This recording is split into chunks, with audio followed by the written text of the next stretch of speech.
Hey, what's going on, guys? Welcome back to the Jeremy Scott Fitness Podcast or Radio Show, coming to you on this Friday, September the 4th, 2020. Hopefully it finds you staying safe and staying sweaty all at the same time. We're going to jump into an episode today that I've been thinking about for quite some time, but I didn't know how to put it together without sounding like a crazy person, which I often do anyway. So I had to calm myself down. If you guys listen to me, you can tell typically I'm pretty calm and chill on most things. I'm a normal, rational human. I kind of, live in the middle on a lot of stuff. But this one, obviously, I lean, one way over the other for multiple reasons, which I'll share. And we're talking about how fitness is essential. And I think you guys know already where I'm going to dive here down the rabbit hole with you. But before I kick off on all this stuff and go crazy, today's podcast is brought to you by my homies at Athletic Greens. It's the one supplement I take every single day. You guys already know. I never miss it because I personally don't eat 4 to 5 servings of greens every single day because I don't want to become a fart monster and be bloated and gross. And I want my wife to still want to, crawl up on me. So I tend not to, be a disgusting human. And it's just hard to eat that many veggies every single day. It really is, especially if I'm only eating twice a day. It's a lot of prep. It's a lot of planning, and I just don't do it. So I eat as many greens as I can, like most people. I give it, the old college try, but I do supplement with Athletic Greens. It just helps. And so if you guys are in the same boat as me, you're busy, you got kids at home now, stuff is kind of crazy, hectic, and you could be eating a little bit better and getting in more micronutrients, which we all need just to be healthy and feel good. I got a link for 20 free travel packs, always for you guys forever. If you want it, I'll send it to you. If you're really on the fence and you're not sure, I'll have Monica send you a pack right to your front door. You can try it and then pick up the 20 free travel packs, which is basically like getting a month of greens for free. And again, well, Jeremy, what are the benefits? Essentially, it's an all-in-one supplement. If you only were to take one supplement per day, this would be the thing I would urge you to take. It's 75 vitamins, minerals, and whole food ingredients packed up in that bad boy. It supports energy, your immune system, gut health, liver function, hormone function, brain function, which Lord knows I need that. And again, it works with basically every kind of lifestyle, whether you're, vegetarian or vegan or paleo or keto, doesn't matter. This fits. And the best part about it is there's no GMOs, there's no herbicides, no pesticides, no artificial colors, flavors, preservatives, or sweeteners. Tough to beat. So hit me up if you want 20 free travel packs of that, or replace your multivitamin and any other horse shit you're buying. And again, it's the best tasting greens out there. Does it taste like a milkshake? No, but it tastes better than all the other greens. So hit me up. I'll hook you guys up with 20 free packs. My gift to you to be healthier and happier. Now, on to today's episode, which I have a lot of pieces of information here I'm going to read over and dig into. One in particular came from IHRSA, which is the International Health, Racket, and Sports Club Association, which in our world, they usually put on a huge conference. You can go check out all the new latest trends and equipment and all the things that they put on. They do a great job of educating health and fitness professionals and what's going on, where the industry has been, where it's at, where it's going. They're a great organization to kind of lean on if you are in our space, if you will. Everybody who's in fitness knows who they are and what they do. I actually got this sent to me from my homie Mike DeStassos. Shout out to Mike.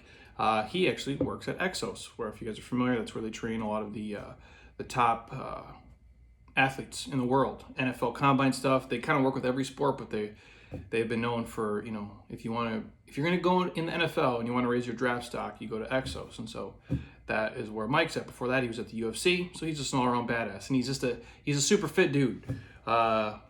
And he likes fitness, and him and I, he trains here with me, and so we rap about all kinds of stuff. And he actually sent this over to me, and I'm going to share this article amongst a couple other pieces I got from other fitness friends of mine, just to paint a clear picture for everybody out there who's listening.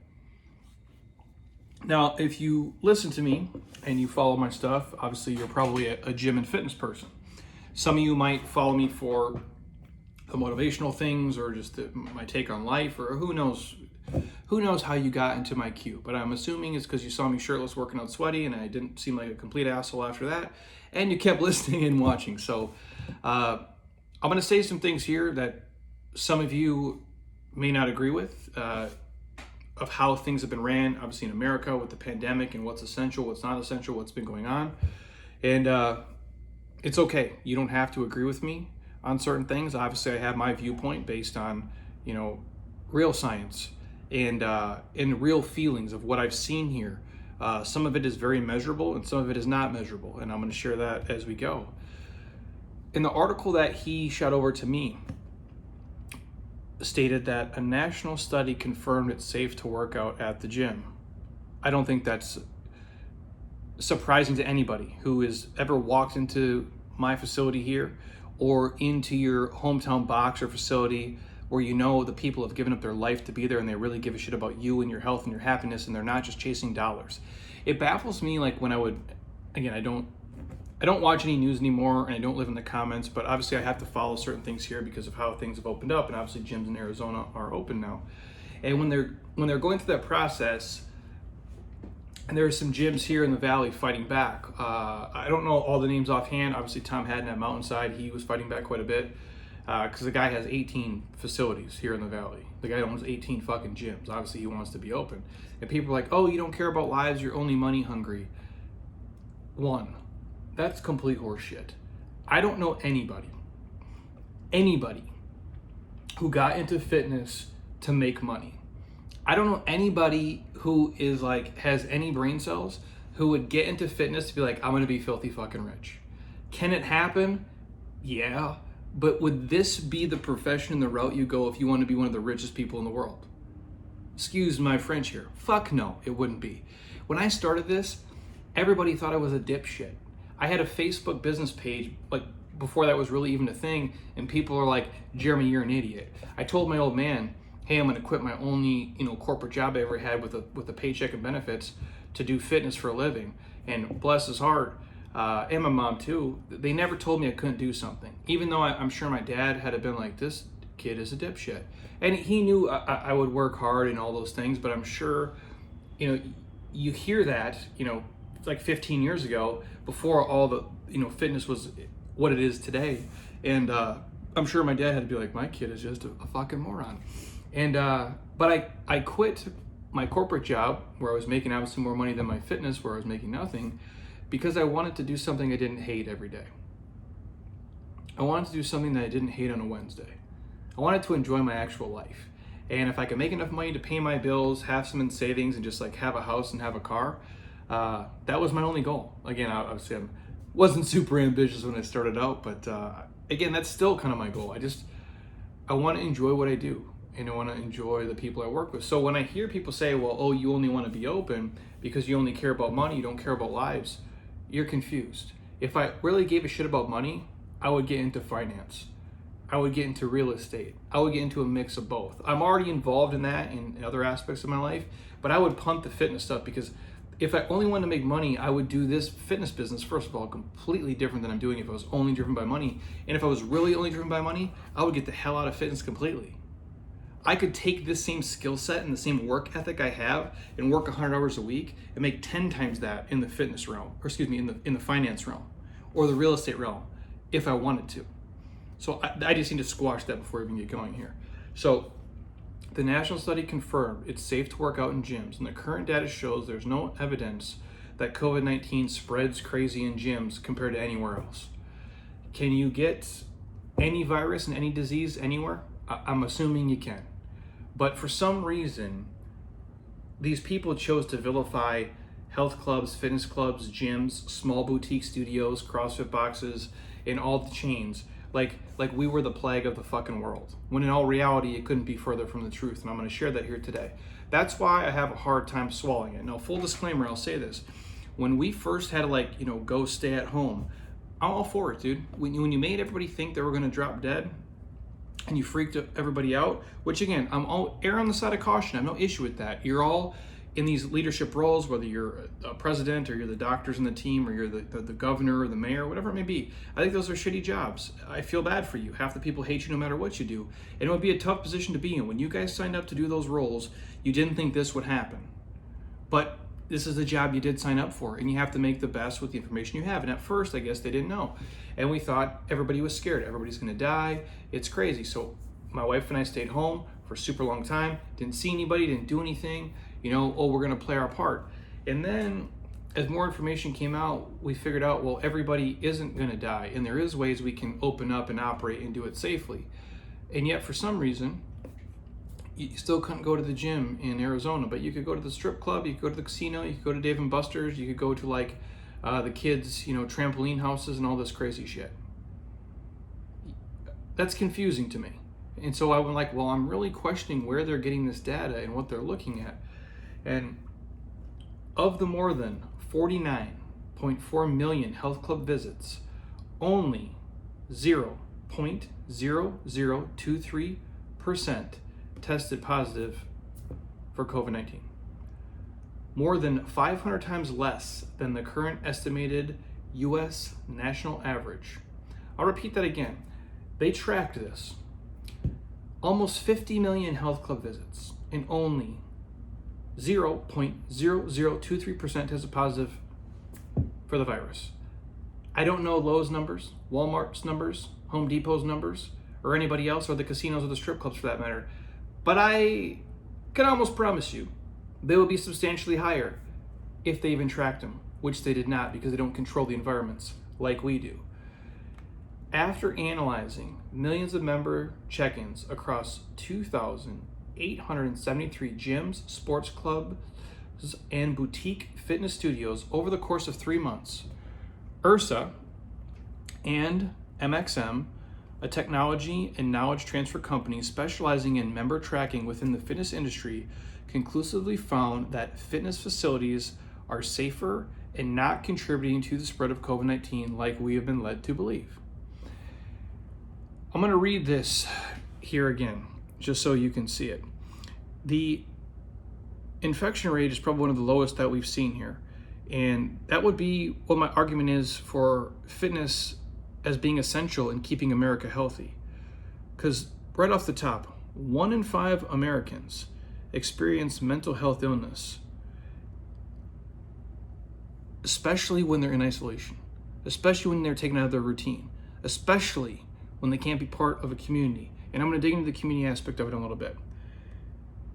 40% have a higher risk of developing cardiovascular, metabolic disease than the general population if you suffer from mental health. So think about that. You already are struggling at home, and now we're telling you can't exercise, you can't go outside, you can't do all these things. And now when we're starting to hear, oh wait, exercise does help. Getting vitamin D does help, which is only from the sun or supplementation or obviously food because your body cannot produce it. And we know this already from studies. We've talked about this before. Physical activity has long-term mental health benefits as well as reducing the risk of stress and depression. Yet only about 23% of adults are hitting their federal physical activity guidelines for adults according to the CDC themselves. So we're going to close down all the places that we know, it's been statistically proven we can do it properly and better than as good as anybody else or better than anybody else would be my opinion. And this is for all my gym owners out there, the people who give a shit. Is there gyms that don't give a fuck? Yeah, there is. There's every business and every industry and every profession, there's doctors who don't give a shit. But for the 99.9% of people who got into fitness, they didn't do it for money. They did it because they love people. They love movement. They love exercise. They love helping people transform. They love getting them healthy. They really give a shit about their craft and their calling, and they're passionate about it. And if we know physical activity has long-term mental health benefits and can reduce your risk of stress and depression in your life, why would we vilify these facilities as a place that spreads the virus like crazy when we statistically know that's not proven to be true? I don't understand that. And even per the CDC admitting that only 23% of adults are hitting their physical activity guidelines, that's less than a fourth. And I don't know their specific physical activity guidelines. I could have looked it up. I promise you that they're probably not super drastic. Most people struggle getting 10,000 steps in a day. Oftentimes here, as I'm just coaching people, I've taken 16,000 steps before I even start my workout. And that's not me even going for a walk. So let me get back to the stats here before I go completely crazy. From May 1st through August 6th, IHRSA and MXM closely examined and compared member check-in data, number of gym visits for you guys out there, from a number of fitness facilities, such as Planet Fitness, Anytime Fitness, Lifetime, and Orange Theory, across the country, with self-reported infection rates. After nearly 50 million check-ins over that 3-month period, the study found that a nominal 0.0023% tested positive. Gyms nationwide have a robust safety policy put in place, and there is zero evidence that the positive cases have originated in gyms themselves. As recently as a few months ago, the data correlating fitness facilities and mitigating risk was practically non-existent. All that's changed, and for the better, said MXM CEO Blair McCanney. It's become abundantly clear that the safety measures that gyms, sports clubs, and boutique fitness studios have put in place are not only incredibly effective at keeping their members safe, but also curbing any potential spread during the time when we all need access to exercise and physical fitness and the facilities to stay our healthiest, end quote. I don't understand how this is not common sense to people, and people who would vilify it really have never been to a facility that makes any sense. We control the environment here. We can clean everything. We can touch every inch of the facility. Most businesses can't do that. If you come into Jeremy Scott Fitness at 6 a.m. on Monday, we have a roster and we know all 16 people who are coming here and who will be here. We don't oversell it. Nobody can just pop in and they can't swap times. So we know every single Monday, Wednesday, Friday, you're around the same 16 people here, here, and here. When I walk into Home Depot, and there's nothing, I want every place to be open, first of all. If they can do it safely and efficiently, I'm not ragging on Home Depot. I think Home Depot's great. But I walk in there, nobody knows I'm there. I can touch 97 things in there, put them back on the shelf, and nobody wipes them down, and nobody gives a shit. And there can be 800 people in there. And that's okay. And yet when you come to the facility here, if you use a dumbbell, I wipe it down before the next guy grabs the dumbbell, and we space you out 6 feet apart, and half the time we're working out outside. Yet my wife can go to Nordstrom, try on 8 pairs of sunglasses and put them all back, and nobody wipes them down, and nobody knows she was there, and nobody gives a shit. Yet gyms are the enemy. That's where I'm confused with a lot of things that have been going on here, because we as an industry, as professionals, have been shown we can go above and beyond, and we've been tracking it and showing it, and we have the statistics and the data to prove it. The fitness industry's only trade association, which is IHRSA, along with MXM, invited all the health and fitness clubs in the United States to participate, obviously, in this study. And over the course of the study, the fitness centers provided their total check-ins and the number of locations, obviously across all states. And they also reported all the positive COVID-19 cases that were documented between employees and members that have been to the club. And MXM previously conducted a study surrounding the lack of concentrated outbreaks in fitness facilities, affirming the results just last month. The check-in data proves that health clubs, when following strict cleaning and safety protocols, which at this point, I don't think you can go to a gym that isn't unless they really don't give a shit, and then why would you go there? But if it's a place like us, we care. Our staff cares, we all care. We have protocols here, we follow the rules above and beyond. But the data proves that when we follow these protocols, it's one of the safer places to be by far, because we can control the environment. Access to fitness centers is key to keeping Americans healthy. Access to your coach and your community is key to keeping you healthy in more ways than one. Physical activity plays an important role in not only maintaining a healthy immune system, but reducing the risk factors associated with not just COVID, any fucking virus, such as obesity, heart disease, lung disease, and diabetes, my friends. In fact, the Center for Disease Control, the CDC, notes that 42.4% of US adults and approximately 18.5% of children and adolescents in America are considered obese, which is one of the major risk factors for having issues with basically anything that comes your way. We know being obese is not healthy. We know being obese makes it an issue to fight off any virus or infection, anything going on in your life. And even the CDC notes that 42% of adults and almost 20% of children and adolescents in America are already considered obese. What do you think happens when they stay at home and just watch TV and eat processed shit and don't go to a coach? or a community and a gym and be active. And people say, well, they could just do it, at home on their own. Really? Were they doing it before? Then what would change now? The best athletes in the world, oftentimes, without a goal, accountability, and a coach, they become fat, lazy, and lethargic. So what do you think the odds of the average person getting super fit on their own is? The failure rate is incredibly high. That's why people like me exist. That's why these places exist. That's why we're popular. And people who come understand that it's more than just sets and fucking reps. Physical fitness has long-term mental health benefits as well, including reducing the risk of stress and depression. Notably, 1 in 5 Americans experience mental health illness, and people with mental health illness have a 40% higher risk of developing cardiovascular and metabolic disease compared to the general population. That's a scary statistic. I'm going to repeat it so you can catch it at home. Notably, 1 in 5 Americans experience mental health illness, and people with mental health illness have a 40% higher risk of developing cardiovascular and metabolic disease compared to the general population. Do you not think fitness is essential for that? Do you not think being active is healthy for that?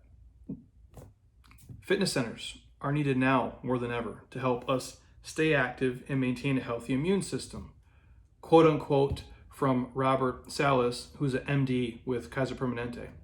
He goes on to say, COVID-19 risk factors haven't changed since the pandemic began. Obesity, heart disease, lung disease, and diabetes put you at a much higher risk for both short and long-term complications.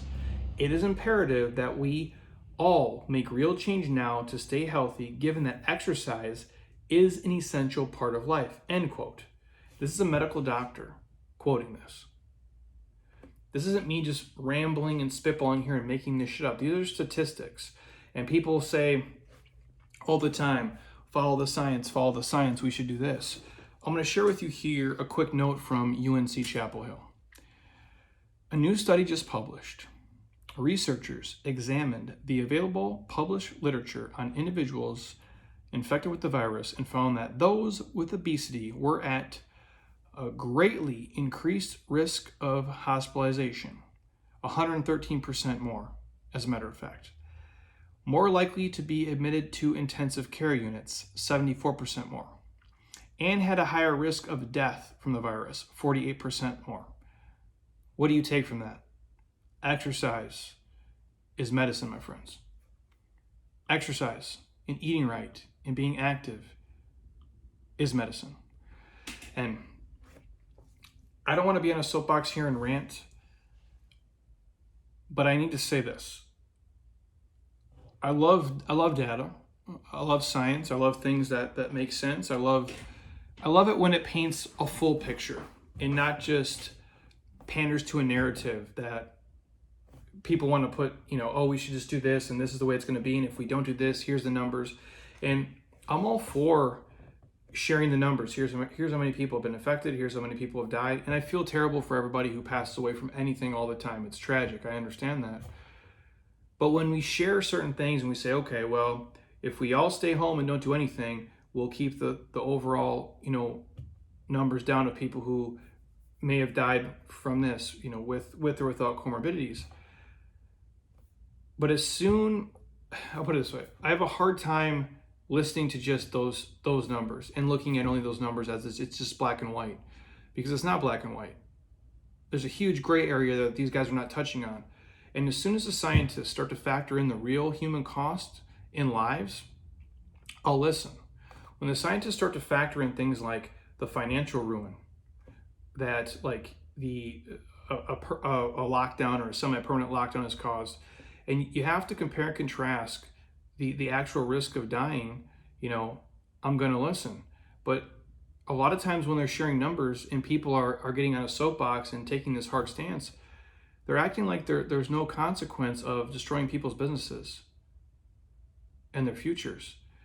And they act like the matter is just about the virus and the risk of infection, and all they talk about is cases and infection rates, and that's all well and good, but you have to also talk about the suicides. You also have to talk about the bankruptcies. You also have to talk about the evictions. The depression has to factor into it. The mental health dwelling of people. I want to know how that factors into the decisions people are making when they say this is essential and this is not essential. You just can't speak that way to people. And some of these decisions have changed the trajectory of humans' lives forever. When you start saying things like this is essential and this is not essential to people who have worked their entire life for something, you can't do that. And now you say things like, well, your business isn't essential, Rick, but Walmart is essential. And we can't live without Walmart, but we can live without you. I'm sorry, but that's absolute fucking horseshit. And yeah, I'm obviously passionate about it and I feel a certain way about it, but you have to be a rational human being to see that we've picked and chosen things at random that don't make a lot of sense. Fitness, gyms, health clubs, they are essential. If we're saying other places like casinos and strip clubs and all the major big box stores, the Targets, the Walmarts, the Home Depots, the Lowe's, all those places are essential, so is your local gym. That can control everything in the environment 1,000 times better than any of these other places can. But my take on a lot of it, you gotta follow the money for certain things. I understand they employ people, as do I. As is every other mom and pop fitness place out there that makes people healthy. And we have higher cleaning protocols and standards. We have better tracking, we have better metrics, and what we're doing is making people healthier overall, building their immune system, building their strength so they can fight off anything that comes their way. There's no way you can sit and tell me, hey man, you know, your local gym is not essential, but the giant Walmart is. I'm just not gonna buy it, dude. And again, I have nothing against the big box places. I think they're great. I think they should all exist. But you can't start saying like, you're essential and you're not essential. Your life's work is meaningless and this place is totally fine. I would just love to know how you come up with that rationale. What are the statistics that are driving those decisions? So again, I think fitness is essential, not only for physical health, but mental health. And we create a sense of community and connection that goes far beyond just sets and reps. And per the data and follow the science, we do it safer, or just as safe as any other business that's out there. And I would argue safer, because these other places don't control who walks in the door. They don't know what time people come and what time people go. They don't know how many people are there in the day. I do. If I see 50 people in a day from 5 a.m. to 7 p.m., a lot of these big box places can get 50 people to walk in 20 minutes. And there might be 400 people in a store, touching everything, going over everything. And you're telling me like they're able to wipe everything down and clean everything at scale faster and better than we can? It's laughable to say that. And for anybody listening saying, well, of course, obviously, Jeremy, you would say that you own a gym. You're right. I do own one, but I don't have to. Like, that's the difference here. And I'm speaking completely from the heart here, honestly. I do own a gym where we train humans, but I don't have to survive. I don't have to train a single human being to survive and make money. I can crush it without ever training another human in person the rest of my life. In fact, a lot of my fitness friends think I'm still fucking crazy for having a brick and mortar facility. I know BJ Godour thinks I'm absolutely insane for doing this, getting up at fucking 3 something in the morning every day and coming in here. I know he thinks I'm nuts. And he questions my sanity. And he's like, what the fuck are you doing? I remember sitting with Andrew Connor, if Andrew's listening, probably like 2 years ago. And we're at True Foods, actually. We just got done doing a workout here. It was me, him, Candace, and my wife who worked out. And he's like, I still can't believe like you run a gym. You know, because we're in this position to do different things now with the internet and at scale. And when you listen to an episode like this, you're like, well, of course this gym owner is going to keep saying this because he wants gyms to be open. Yeah, I do. But it's not because of financial gain. It's not because I'm going to get super fucking rich if the gym's open. In fact, I make less money having this place open, running the way that it is, than if I just went 100% online all day. I need you guys to hear that. So I don't want this to sound like, oh, I own 5 lifetimes and the 5 lifetime fitnesses have to be open. No, my business is me. We have 15 different revenue streams here that bring money in. I can pivot and do different. I've done it during this. We went from having a decent revenue split in person to online to having our best online year of making money ever in fitness. So I make less money running this space the way that it is than if I went 100% online and just did online coaching and podcasts and sponsors and all the other things we do. And I preface that to say I don't do it for money. This podcast episode is not driven for me to keep gyms open to make money. I do this and I work with these people here and I wake my fucking ass up at 3:50 in the morning and come in here and hang out with these guys because I enjoy the people. I love them. They're like my friends. 99% of the people who come here, I would drink a whiskey with and have a beer with on the weekends and weekend bullshit. Now, the conversations are all going to be different for sure because we're all from different walks of life. Some people here are in their 70s, some people here are in their 20s. But they're all cool people. And I do it because I enjoy them. I feel like they're my friends. And I know it helps them. And I know they need it. And I know without it, they would be much, much unhealthier physically, mentally, and emotionally, because there's connections that happen here.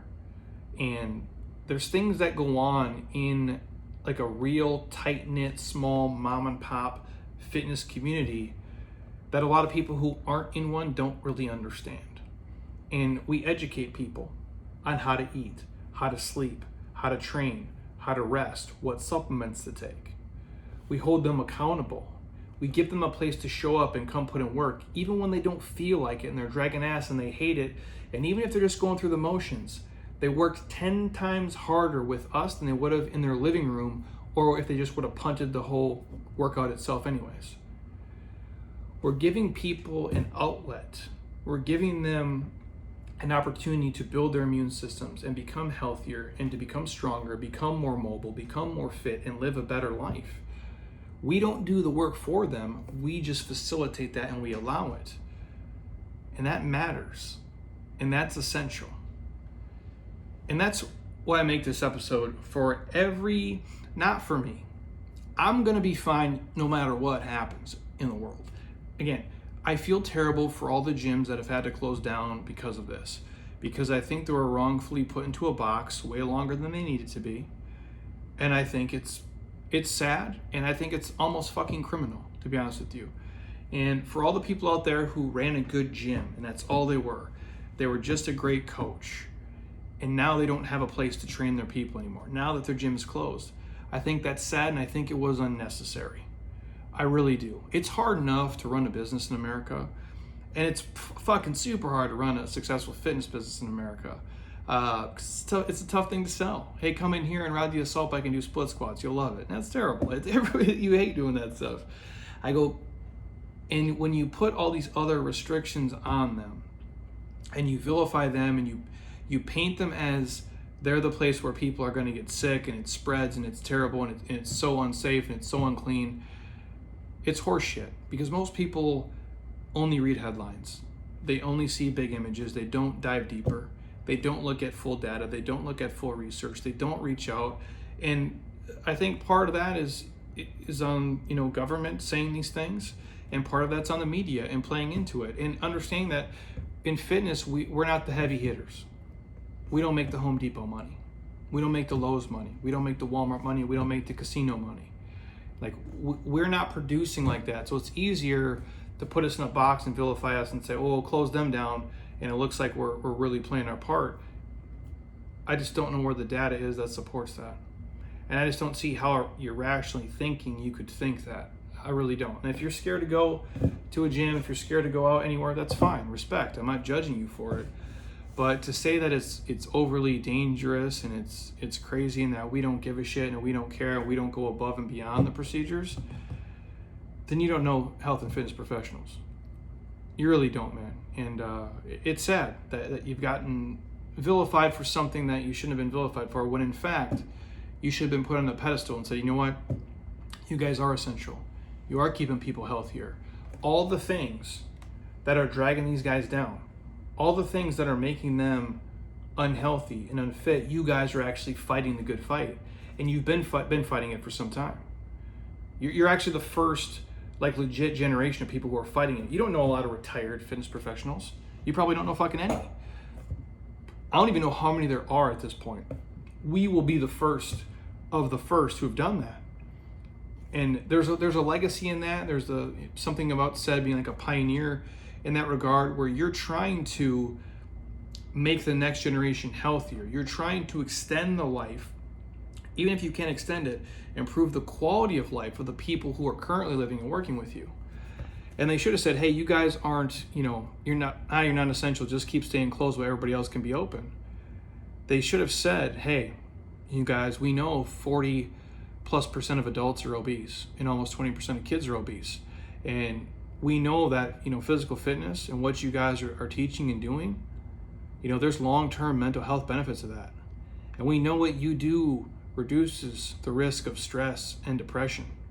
And, if you guys keep doing your part, I think we can get through this. And we know people who join your programs, they're going to maintain a healthier immune system. They're going to reduce, their risk of catching anything and be able to fight it off, because they're not going to be obese.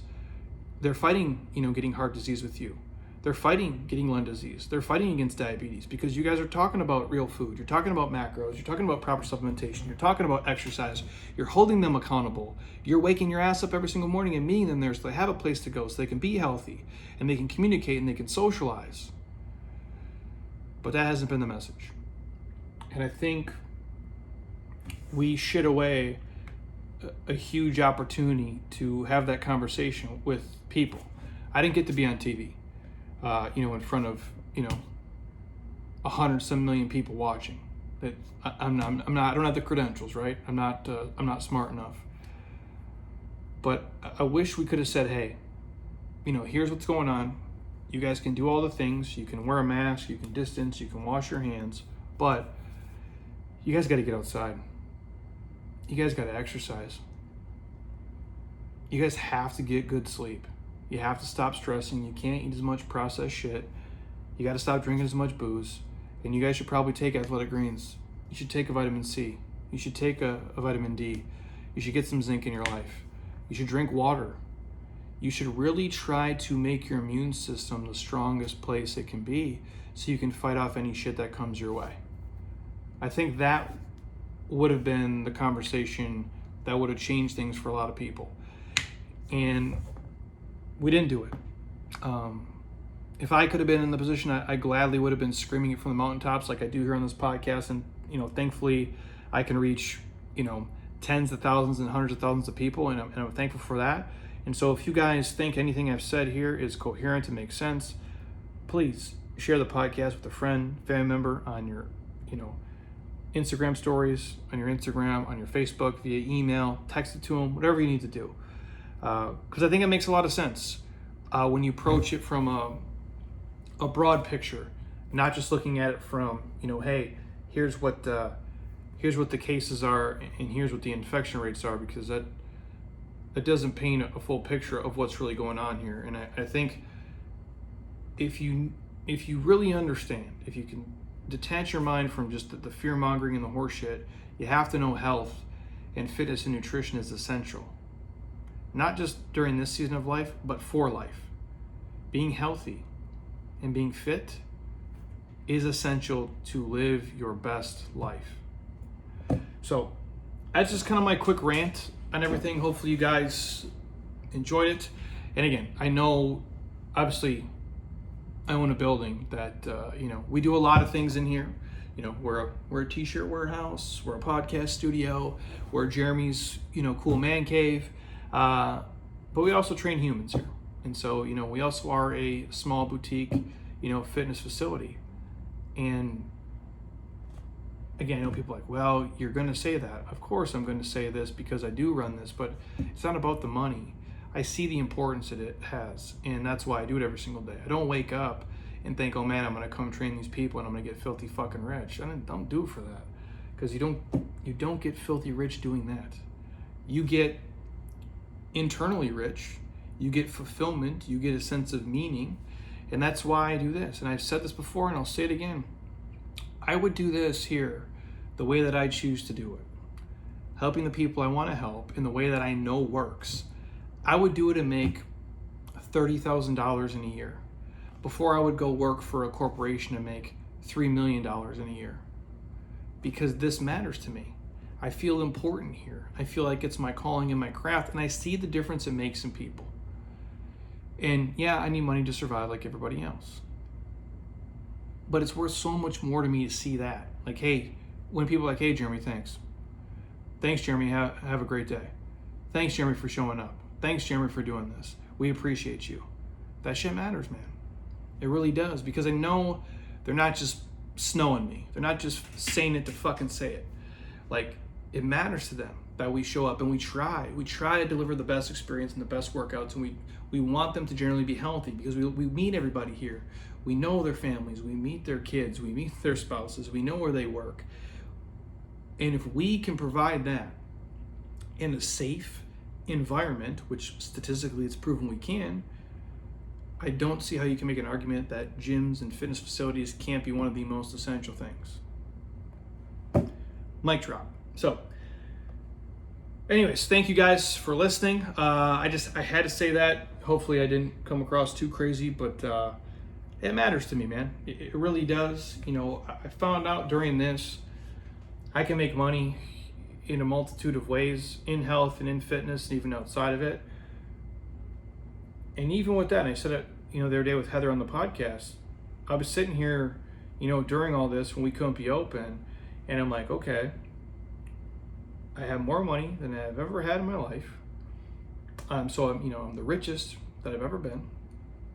And I've had the best online year I've ever had in terms of revenue. Not in person, obviously, being closed for 6 months doesn't help that at all. But I had the best online year revenue so far I've ever had. And I have my net worth is the highest it's ever been.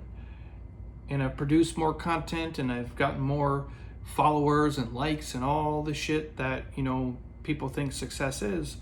And I would sit here each day and I would be kind of, you know, sad, for lack of a better term, because I couldn't do what I wanted to do. I couldn't see our people. I couldn't work out with our people, other than like at a park at 5:15 in the morning, which sometimes that's fun, sometimes that sucks. But I'm happy I was able to do it. But I want to do it the way we do it here, and I want to be able to do it at scale freely, which we clearly can't do yet. But I just really realized, and I never took it for granted, that, man, even me as a mutant robot serial killer that I am deep down, you miss the connection with people. You know, you miss seeing them, you miss talking to them, you miss bullshitting with them. And it's an important part of life. And it's probably just as important for my mental health as it is theirs.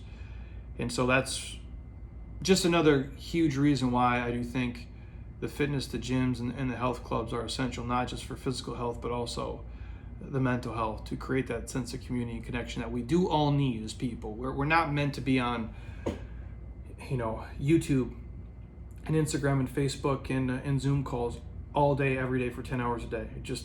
It makes you weird. And I think it really causes some underlying effects. And I hope for people out there who have been really stuck and really isolated, there isn't some huge, you know, PTSD from that comes that makes it really hard for you to adjust to things coming back. And if you do feel that, you feel like you're alone and isolated, you know, shoot me a DM or send me an email.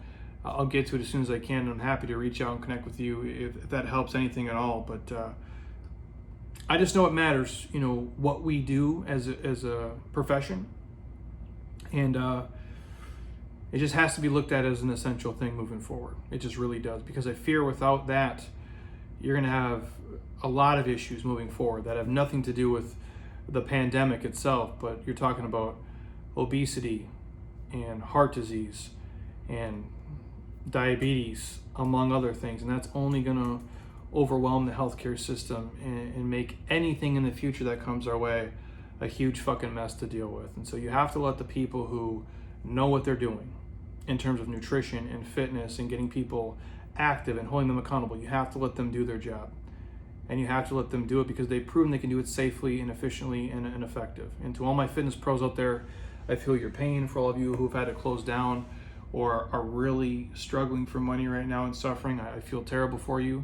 My hope is that we can keep things moving the right way and you can get back on track to do what you love to do and what you're passionate about, because I know you do it for the people and I know you do it because you give a fuck. And it's not just about making dollars. So thank you guys for listening. I appreciate you. Again, a reminder, this podcast is brought to you by my homies at Athletic Greens. If you want 20 free travel packs, hit me up. I will send you the link. Or if you're really on the fence, you're like, well, Jeremy, I might want to buy them, but I'm on the fence. I don't know what to do. I'll have Monica send you a pack right to your front door. Then you can try it. Pick up the 20 free travel packs. It's basically like a month for free. That way you have all your greens covered so you're healthy and you're happy and you can fight off any bullshit that comes your way. So I think we'll get Heather on the podcast either tomorrow or Sunday. We've got a lot of stuff to film, but her and I have a couple on the docket, and that's always fun. And you guys keep asking for her, and all the Q&A stuff we asked for on Instagram, I'm going to get to that as well. Just give me a couple of days because I've had a kind of a personally and professionally kind of a crazy week here with a lot of stuff going on the back end, but I'm navigating through it here, and I will get to all of your questions here within a week. I promise you that. So again, if you're on iTunes right now, stop. Don't be a lazy ass. Go to your podcast app on your phone, scroll your finger all the way down right after you listen to this, and go to that 5-star, click it, and then just write me a sentence. Tell me what you think about the podcast, what you like about it, even what you don't like about it. I'm open to all criticisms and comments. I don't take anything personally. And I appreciate you guys. So enjoy your Friday night. Stay safe. Stay sweaty. If you're watching on YouTube, thank you guys for watching. I appreciate you for subscribing. And if you have not, make sure you subscribe to the Jeremy Scott Fitness YouTube page. We have about, 1,100, 1,200 videos on there. It's a lot. And we keep posting more and more and more. Fitness, recipes, podcasts, all kinds of crazy shit. All for free for you guys. So thank you. So until next time, eat well, train hard, be nice to people, and please, you guys, keep doing shit you love with people you enjoy because your life is too short not to. I'll talk to you soon. Peace.